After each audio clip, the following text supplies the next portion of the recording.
स्नातक एडमिशन में हो गया है बड़ा बदलाव। 3 साल का नामांकन जो है अब इस तरीके से लेना होगा, यानी जो भी छात्र यहाँ पे एडमिशन ले रहे हैं वो बिल्कुल ध्यान से देखेंगे कि अब जो है 3 सालों का कोर्स जो है वो यहाँ पे आप ले सकते हैं, यानी 2023-2026 में आप यहाँ पे नामांकन ले सकते हैं। साथ साथ इन सभी यूनिवर्सिटी में 3 साल का स्नातक होगा और मेरिट लिस्ट में नाम तभी आएगा जब आप इस तरीके से एडमिशन कराएंगे।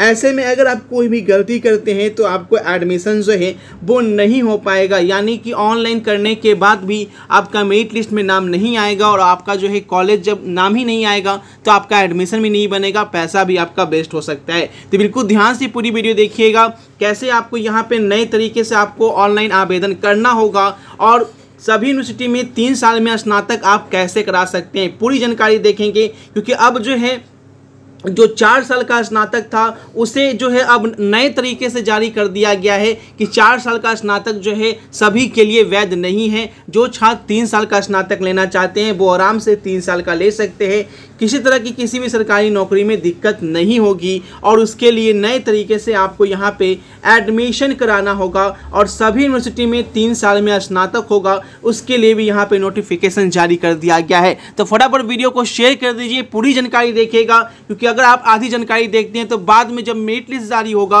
उस समय आप परेशानी में पड़ जाएंगे और फिर आपको कुछ समझ में नहीं आएगा कि आपको एडमिशन अब कैसे लेना होगा। क्योंकि एक बार मेरिट लिस्ट आ जाएगा तो उसके बाद आप ऑनलाइन नहीं कर पाएंगे, उसके बाद फिर आपका सेकंड मेरिट लिस्ट आएगा, थर्ड मेरिट लिस्ट आएगा और आपका जो है साल जो है बर्बाद हो जाएगा। तो ध्यान से देखिएगा कैसे आपको क्या करना है, पूरी जानकारी यहाँ पे समझ लीजिए और वीडियो को शेयर कीजिए। यहाँ पे देखिए बोला गया है कि ये जो नया सिस्टम है CBCS में 4 वर्षीय स्नातक की डिग्री के लिए 4 वर्ष की पढ़ाई करने की बाध्यता नहीं होगी, यानी कि अब आपको 4 साल तक पढ़ाई जो है वो नहीं करना है। विद्यार्थी 3 साल में भी स्नातक की डिग्री जो है वो हासिल कर सकता है। चौथे साल के पाठ्यक्रम के बाद आगे की पढ़ाई स्नातकोत्तर या सीधे शोध में जाने का विकल्प जो है वो खुला रहेगा। ठीक है, 3 साल आप स्नातक कर सकते हैं और उसके बाद जो है वो आप यहाँ पे MA, MSc, ठीक है, ये आप MCOM ये आप कर सकते हैं। ठीक है, जो छात्र जो है डायरेक्ट यहाँ पे शोध संस्थान रिसर्च में जाना चाहता है वो 4 साल का ग्रेजुएशन यहाँ पे कर सकता है। प्रधान सचिव ने साफ किया कि केवल 3 साल में स्नातक की डिग्री हासिल करेंगे, उन्हें स्नातकोत्तर की डिग्री 2 साल में करनी होगी, यानी कि 2 साल में आप जो है आगे MA, MSc, MCOM ये यहाँ पे कर सकते हैं जैसा कि पहले आप यहाँ पे करते थे। और आपको बता दें जो आप एडमिशन ले रहे हैं उसके बारे में ध्यान से देखिएगा और यहाँ पे जो एग्ज़ाम होगा उसके बारे में बताया गया है कि कैसे आपको एग्ज़ाम होगा, पूरी जानकारी यहाँ पे समझिएगा। पहले एडमिशन की जानकारी ले लीजिए।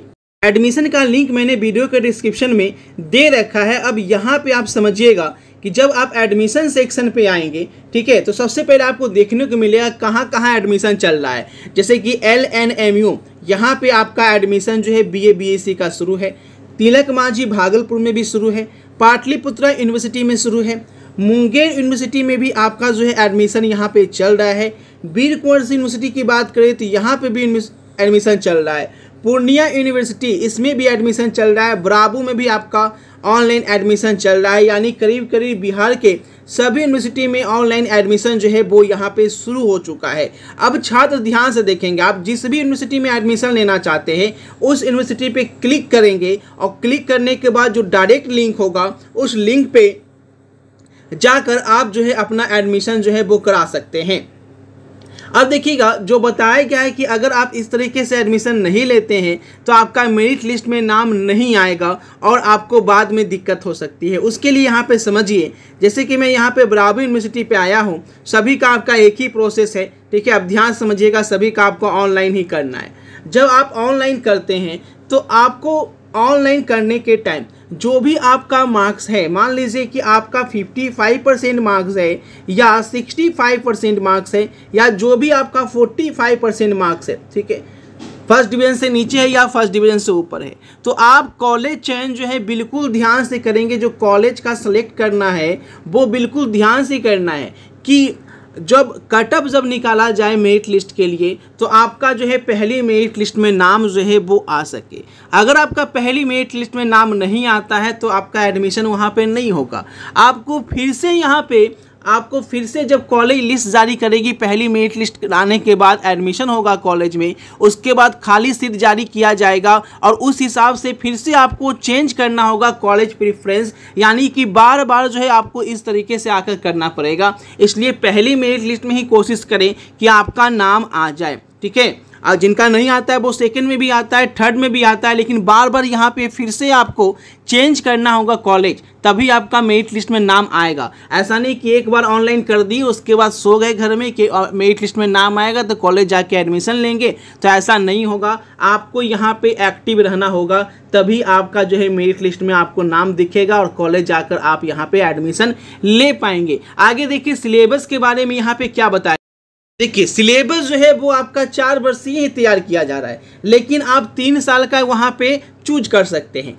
4 वर्षीय CBCS का सिलेबस तैयार किया जा रहा है। CBSE के विशेषज्ञों के मुताबिक इस कोर्स में 3 वर्ष में 6 सेमेस्टर के बाद मेजर विषय में स्नातक ऑनर्स की उपाधि की जाएगी। यानी कि जब 3 साल का आप ग्रेजुएशन कर सकते हैं, तो जो आपका अच्छा सब्जेक्ट है जिसमें आप अच्छा मार्क्स ला रहे हैं, देखिए यहाँ पे बोला गया है 7वें सेमेस्टर में आगे बढ़ने के लिए विद्यार्थी को कम से कम 7.5 CGPA होना चाहिए। यानी आप परसेंटेज नहीं होगा, जैसा कि CBSE बोर्ड में होता था कि CGPA होता है, उसी तरीके से आपको ग्रेजुएशन में भी आपको CGPA ही मिलेगा।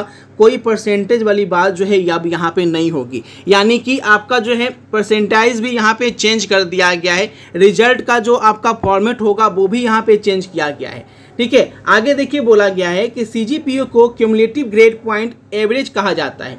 यह अंक प्रत्येक सेमेस्टर का औसत अंक होगा।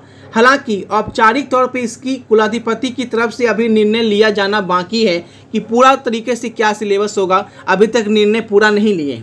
बैठक में लिए गए निर्णय पर अंतिम मुहर राज्यपाल सह चांसलर लगानी है। उम्मीद है कि जून के प्रथम सप्ताह तक सिलेबस तैयार कर लिया जाएगा और CBSE के तहत जो है बिहार के सभी विश्वविद्यालय 4 वर्षीय स्नातक कोर्स के लिए ऑर्डिनेंस एवं रेगुलेशन की मंजूरी मिल चुकी है। यानी कि जून के प्रथम सप्ताह में आपका क्लियर सिलेबस आ जाएगा कि 3 साल का सिलेबस आपको क्या पढ़ना है, 4 साल का सिलेबस क्या पढ़ना है, कौन सा ऑनर्स पेपर होने पे कौन सा सिलेबस होगा, सब्सिडी में आपको क्या पढ़ना है, सब कुछ आपका जून के प्रथम सप्ताह में सिलेबस जो है वो जारी कर दिया जाएगा। तो इस चैनल के साथ बने रहिएगा, जो भी आपका अपडेट आएगा, साथ ही साथ जो एग्जाम में क्वेश्चंस आएंगे उसके क्रैश कोर्स भी आपको इस चैनल पे कराए जाएंगे, क्योंकि आपका नया पैटर्न है तो आप लोग को भी टेंशन होगा। इसलिए क्रैश कोर्स के लिए इस चैनल के साथ बने रहिएगा। टेलीग्राम ग्रुप जरूर से ज्वाइन कर लीजिएगा ताकि आपको सभी का क्रैश कोर्स यहाँ पे मिल सके, क्योंकि हर सेमेस्टर में आपको एग्जाम देना है, हर 6 महीने पे। जितना मेहनत आप इंटर में किए थे उससे कहीं ज़्यादा मेहनत जो है अब आपको ग्रेजुएशन में करना होगा, तभी आप ग्रेजुएशन पास कर पाएंगे, क्योंकि सारा कुछ यहाँ पे बदल गया है। तो जो भी अपडेट आती है इस चैनल पे मिलती है, टेलीग्राम ग्रुप जरूर से ज्वाइन कीजिएगा। मिलते हैं आपसे नई वीडियो में नई अपडेट के साथ। जैसे ही आपका सिलेबस आता है, कोई भी अपडेट आता है, इस चैनल पे आपको मिल जाएगा। Thanks for watching this video. Video को शेयर कीजिए और कमेंट करके अपनी राय जरूर दें।